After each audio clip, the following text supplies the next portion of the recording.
Quando eu lhe pergunto qual é a arma mais letal já criada pela mão humana, para onde a sua mente viaja? Talvez por instinto você pense na brutalidade mecânica. Você imagina o aço frio de um fuzil de assalto, capaz de disparar 600 balas por minuto? Ou, se você conhece a história, sua mente vai direto para o ápice da destruição física, a bomba atômica. Você imagina a sombra de Hiroshima, o calor de 4.000 graus Celsius, a onda de choque que vaporiza concreto e carne em milissegundos. É natural pensar assim. Nós fomos treinados para temer o barulho e o fogo. Mas e se eu lhe disser que você está olhando para a direção errada? E se eu lhe disser que essas armas, apesar de terríveis, são primitivas, estúpidas e logisticamente ineficientes? Uma bomba nuclear destrói a infraestrutura que o conquistador quer usar. Ela deixa a terra radioativa e inútil. Ela tem um endereço de remetente óbvio, o verdadeiro inimigo. A verdadeira arma do juízo final não precisa de urânio enriquecido e não faz barulho. Ela não derruba prédios. Ela mantém as cidades intactas, mas esvazia as casas. O mais aterrorizante não é o cogumelo de fogo no horizonte.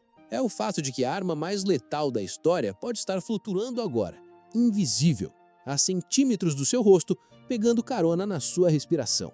Para entender o tamanho da sombra, precisamos primeiro admirar a intensidade da luz. O que a humanidade fez com a biologia nos últimos 100 anos é, sem exagero, a maior conquista da nossa espécie. Durante 300 mil anos, o Homo sapiens foi um passageiro aterrorizado na nave da natureza. Nós éramos vítimas. Uma infecção no dente matava reis, a varíola dizimava civilizações inteiras. A natureza era uma ditadora cruel e nós não tínhamos voto, mas nós nos rebelamos. Nós deixamos de ser apenas leitores do Código da Vida e passamos a ser seus editores. A biotecnologia moderna nos deu o poder de desafiar a seleção natural. Olhe para o que aconteceu recentemente. Quando o mundo parou diante de uma pandemia global, a humanidade não se escondeu em cavernas rezando para deuses antigos como fazíamos na Idade Média. Em uma demonstração de força intelectual brutal, a comunidade científica global se uniu. Eles decodificaram o genoma do vírus em dias. Eles hackearam o próprio sistema imunológico humano usando tecnologia de RNA mensageiro, essencialmente enviando um software de atualização para as nossas células, e desenvolveram vacinas eficazes, não em décadas, mas em meses. Nós comprimimos o tempo, nós enganamos a morte. A biotecnologia provou que, quando usada para a cura, ela é o escudo mais poderoso, a armadura mais impenetrável que a inteligência humana já forjou. Nós curamos cegueira genética, nós estamos editando células para caçar câncer, nós estamos perto de cultivar órgãos humanos em porcos para acabar com as filas de transplante. É o auge da benevolência humana, é a prova de que podemos ser deuses bondosos. No entanto, a ciência não tem moral. A ciência é ferramenta. E a mesma chave que tranca a porta do inferno também serve para abri-la. Enquanto celebramos o triunfo da vacina, uma dúvida sombria começou a crescer nos corredores da inteligência global. Uma teoria que no início foi silenciada, mas que agora exige ser ouvida. Apesar do consenso inicial sobre a origem natural em um mercado de animais, a hipótese do vazamento de laboratório permanece uma ferida aberta. Não estou afirmando que foi proposital, mas pense na probabilidade estatística. Uma pandemia de um coronavírus surge coincidentemente na mesma cidade que abriga um dos maiores institutos de virologia do mundo, especializado justamente em coronavírus de morcegos.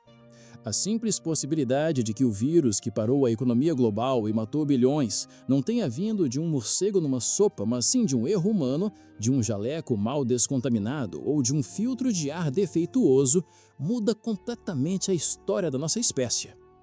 Se isso for verdade, significa que a nossa própria curiosidade quase nos destruiu. E aqui entramos num território ainda mais perigoso. Porque mesmo que o Covid-19 seja natural, a tecnologia para criar algo pior, artificialmente, já existe. E ela não está trancada em bases militares secretas, ela está se tornando acessível. Você precisa entender um termo técnico que tira o sono de especialistas em segurança nacional: Gain of Function, ou ganho de função.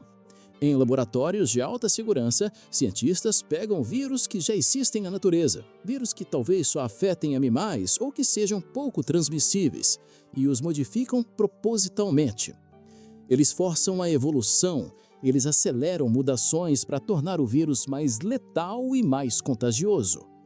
A justificativa é nobre. Precisamos saber como o vírus pode evoluir para criar vacinas antes que a natureza o faça. Mas em 2011, um experimento cruzou a linha. O virologista Ron Fouchier pegou o vírus H5N1, a gripe aviária, que mata 60% das pessoas que infecta, mas não passa pelo ar entre mamíferos. Ele modificou o vírus, passando-o de furão para furão, até que o vírus aprendesse a se espalhar pelo ar. Ele criou, em laboratório, uma versão do H5N1 que poderia causar uma pandemia com taxa de mortalidade de 60%. Para comparação, a gripe espanhola de 1918 matou 50 milhões de pessoas, com uma taxa de mortalidade de apenas 2%. Se o vírus de Fouchier escapasse, a civilização moderna colapsaria em semanas. E a receita para trazer isso foi publicada em revistas científicas. O terror não para na virologia clássica. A verdadeira revolução e o verdadeiro perigo têm um nome: CRISPR-Cas9.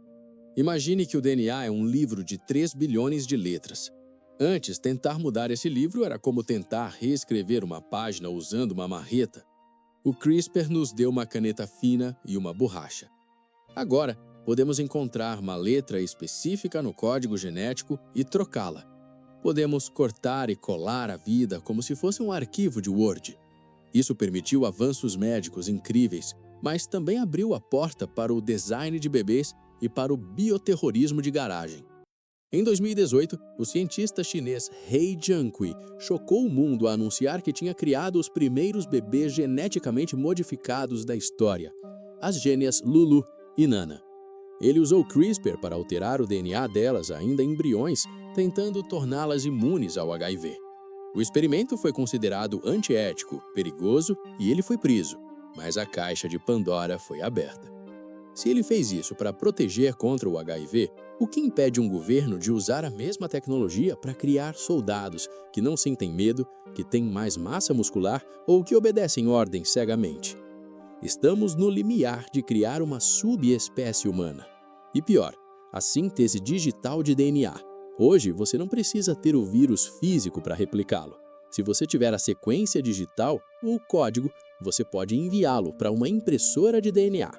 Em 2017, pesquisadores da Universidade de Alberta recriaram o extinto vírus da horsepox, um parente da varíola, do zero. Eles compraram os fragmentos de DNA pelo correio por cerca de $100 mil e montaram o vírus. Isso provou que a varíola, uma doença que matamos nos anos 70, pode voltar a qualquer momento, não pela natureza, mas por um pedido de correio feito por um grupo terrorista. Você pode pensar, mas ninguém seria louco o suficiente para usar isso como arma. A história discorda de você. A humanidade tem um histórico macabro de transformar biologia em genocídio. Durante a Segunda Guerra Mundial, o Japão operou a infame Unidade 731. Eles não usaram ratos de laboratório, eles usaram prisioneiros chineses e russos. Eles jogaram bombas de cerâmica cheias de pulgas infectadas com peste bubônica sobre cidades chinesas. Eles distribuíram doces envenenados com antrás para crianças. Estima-se que centenas de milhares morreram. No Reino Unido, a ilha de Grenada foi bombardeada com esporos de antrás nos testes militares nos anos 40. A ilha ficou tão contaminada que foi declarada zona proibida por quase 50 anos. Quem pisasse lá morria. A biologia, ao contrário de uma bomba que explode e acaba, persiste. Ela espera. O maior perigo da biotecnologia moderna não é que ela seja complexa, é que ela está ficando barata. Para construir uma bomba atômica, você precisa de centrífugas gigantes, minas de urânio, usinas de energia e bilhões de dólares. É difícil esconder. Para criar uma arma biológica hoje, você precisa de um equipamento que custa menos que um carro popular e cabe em uma garagem.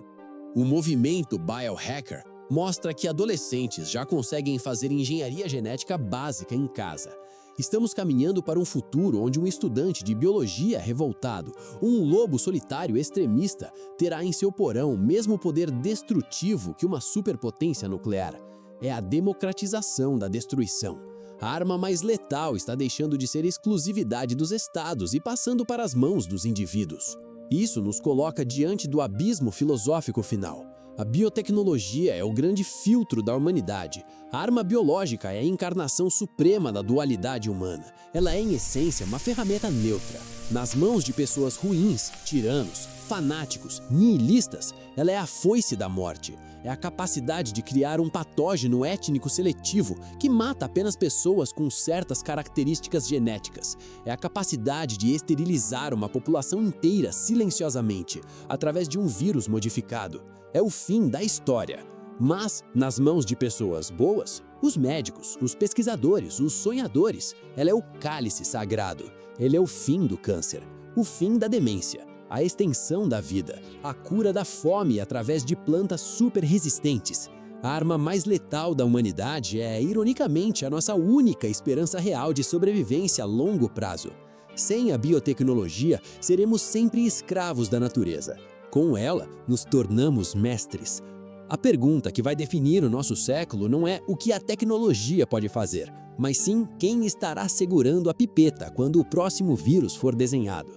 Nós estamos brincando de Deus, mas ainda temos a maturidade de crianças. E em um quarto cheio de gasolina, não importa se você tem um lança-chamas ou apenas um isqueiro, o resultado da brincadeira é o mesmo. Se você quer entender os riscos reais do futuro sem a venda nos olhos, inscreva-se no canal. Aqui, nós dissecamos a realidade, não importa o quão feia ela seja por dentro.